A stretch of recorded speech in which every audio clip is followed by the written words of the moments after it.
अहम ब्रह्मास्मि यानी कि मैं ही ब्रह्मांड हूँ।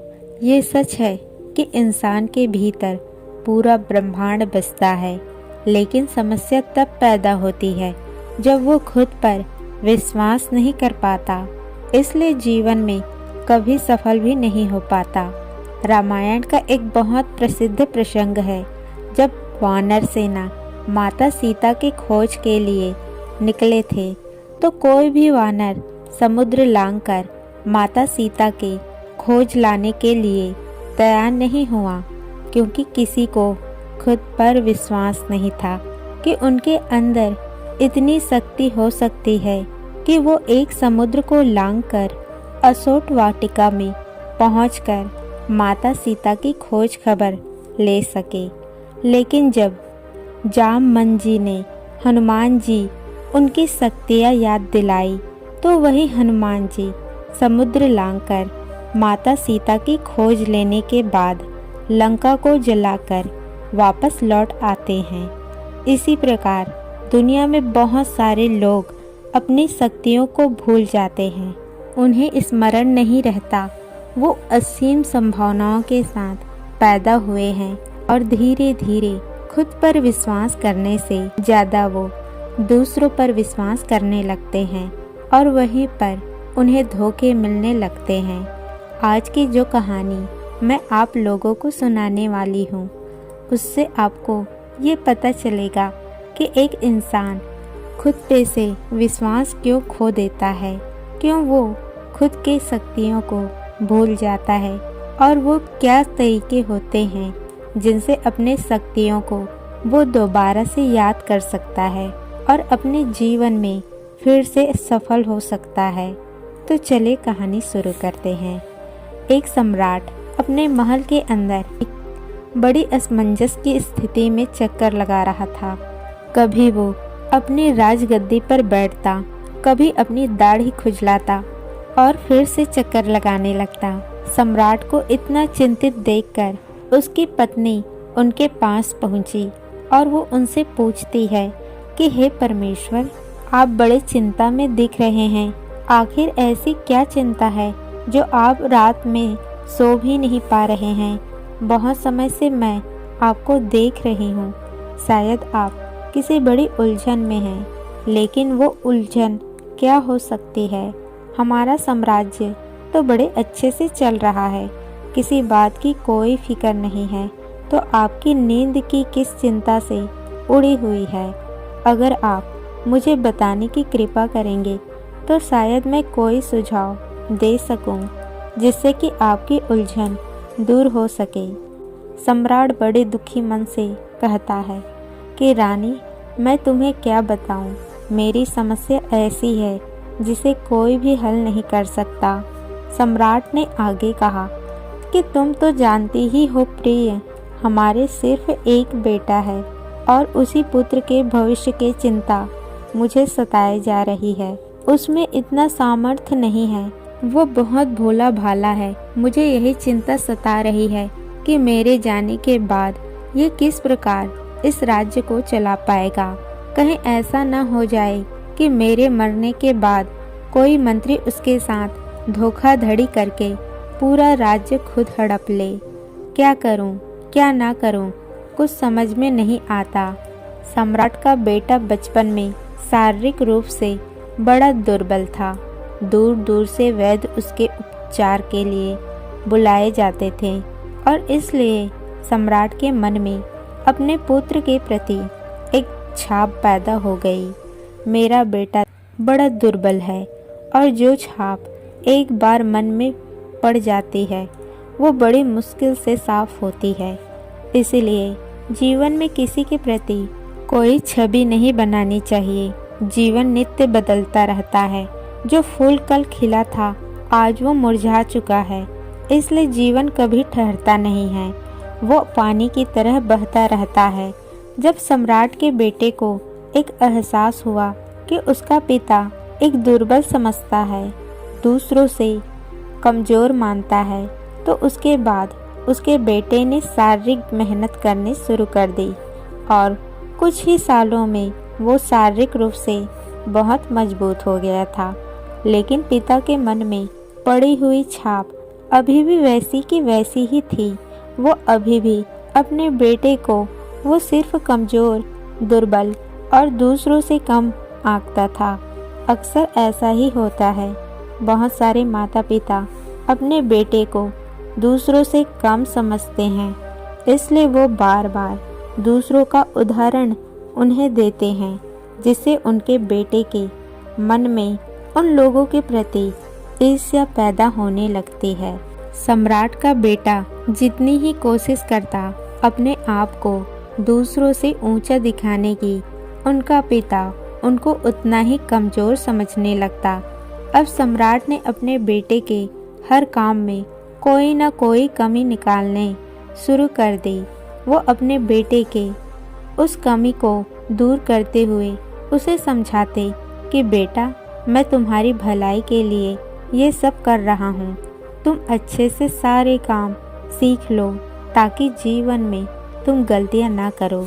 धीरे धीरे सम्राट के बेटे को ऐसा लगने लगा कि मेरा पिता मुझे नीचा दिखाना चाहता है, और इस सोच के कारण उसकी ईर्ष्या उसके पिता के प्रति और ज़्यादा बढ़ गई। वो अपने पिता के सामने अपने विचार भी नहीं रख सकता था। ये जिस तरह से बचपन से उसके मन का दमन हुआ था, इससे वो अपने पिता के सामने कुछ भी खुलकर बोल नहीं पाता था। अगर सम्राट का बेटा अपने पिता से अपने मन की बात कर लेता तो शायद वो घटना टल सकती थी, जो उस साम्राज्य के इतिहास के पन्नों में हमेशा के लिए दर्ज हो गई।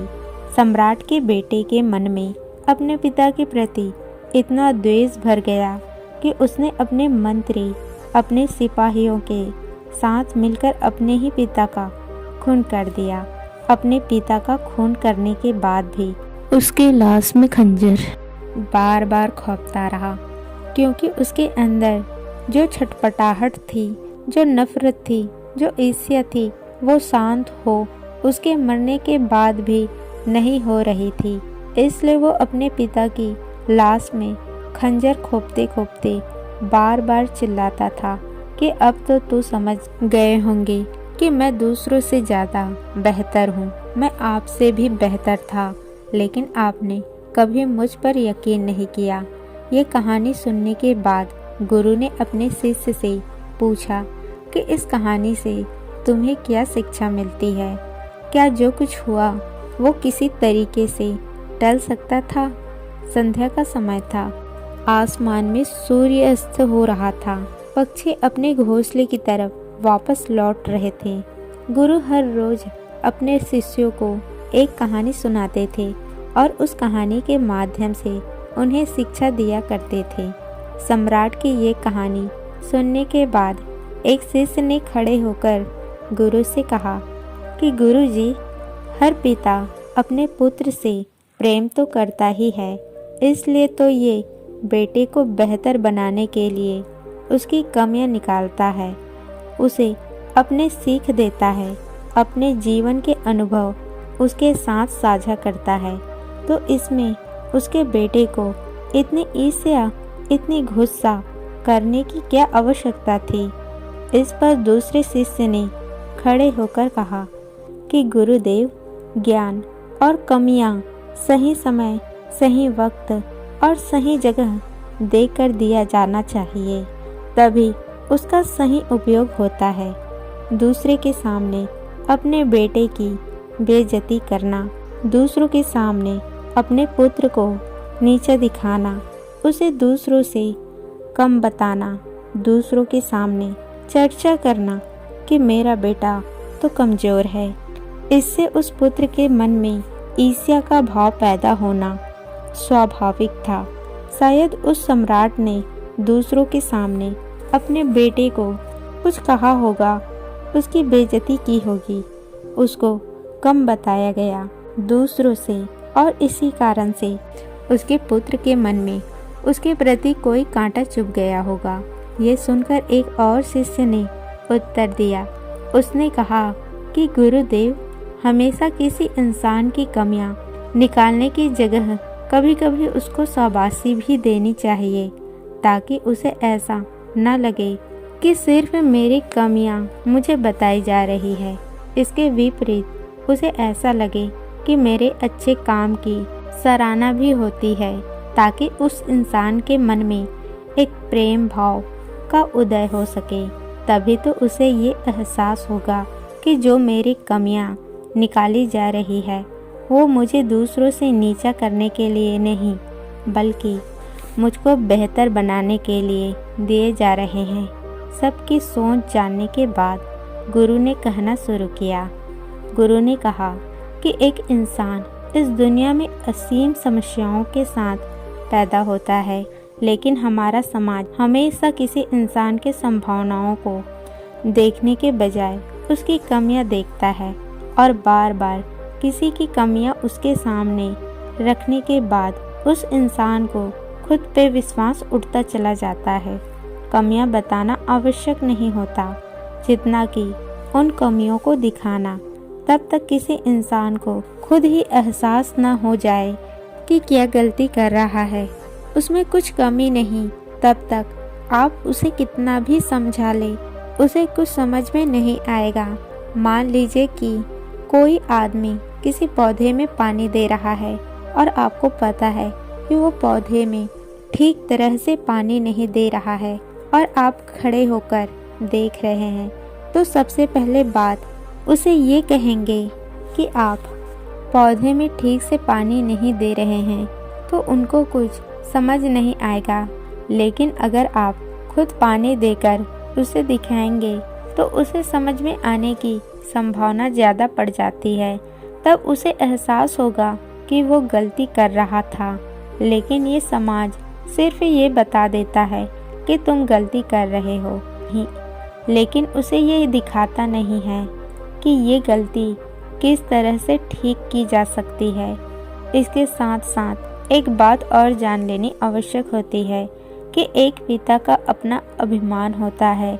उसे ये लगता है कि वो उम्र में ज़्यादा, इसलिए जीवन का अनुभव जितना उनके पास है उतना दूसरे के पास नहीं, इतना उसके बेटे के पास नहीं है, और इसलिए वो हमेशा अपने आप को ज्ञानी समझता है। चाहे वो गलती क्यों ना हो, उसकी हर बात उसे गलत लगती है, उसमें कुछ ना कुछ कमी लगती है। लेकिन अनुभव उम्र बढ़ने से नहीं आता, क्योंकि सही समझ, सही होश पैदा करने से आता है। कम उम्र का इंसान भी ज़्यादा अनुभवी हो सकता है अगर वो सचेत है, जागा हुआ है, होश में है। तो और कुछ लोग अपना पूरा जीवन बिता देते हैं, लेकिन उसके बाद भी उनके जीवन में कोई ऐसा अनुभव नहीं होता जिस पर अपना प्रमाण दे सके, क्योंकि उनका पूरा जीवन एक सुख अवस्था में बीता हुआ है। तभी तो कुछ इंसान ऐसे होते हैं जो एक ही गलती को बार बार दोहराते रहते हैं। तो क्या आप ऐसे इंसान को अनुभवी कह सकते हैं जो एक ही गलती बार बार दोहरा रहा हो?